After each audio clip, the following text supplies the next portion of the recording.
Hello and welcome to the channel. I'm Rauf and we're continuing our Flutter course. In the last lesson, we covered the for loop, and today we will look at another important tool for working with loops in Dart, the while loop. The while loop allows you to repeat a block of code as long as a certain condition remains true. This is useful when you don't know in advance how many times you need to repeat the execution of a block of code. The syntax of the while loop in Dart looks as follows. The code inside the curly braces is executed as long as the condition in the parentheses is true. Let's consider an example. Imagine we have a variable count, and we want to print its value as long as it is less than 5. Note that we need to manually increment its value.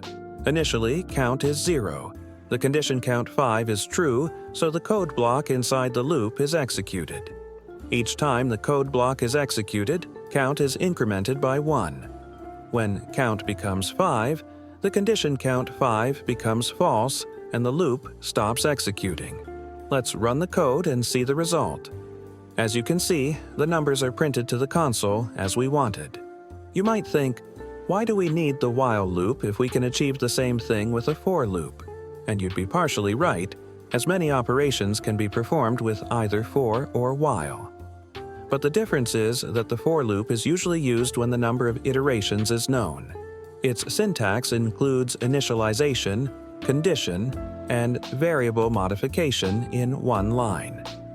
The while loop is more often used when the number of iterations is unknown, and the condition is the main focus. It's important to remember that if the condition in the while loop never becomes false, the loop will run indefinitely. This can cause the program to hang. Always ensure that the code block inside the loop includes a mechanism that changes the condition so that the loop eventually ends. Let's consider an example where we write true as the condition in the while loop, making it infinite. Inside the loop body, we'll print some text to the console. Running the code, we see our text printed to the console infinitely. Now, I suggest you complete a small task. Try to create a program that prints numbers from 10 to 1 in reverse order using a while loop. Pause the video and try to complete the task. Solution. First, we need to create an integer variable and assign it the value 10. Next, we create a while loop with the condition that our variable is greater than or equal to 1. Inside the loop body, we print our variable and don't forget to decrement the variable to avoid an infinite loop. Let's run the program to make sure it works. As you can see, the numbers are printed to the console as we wanted.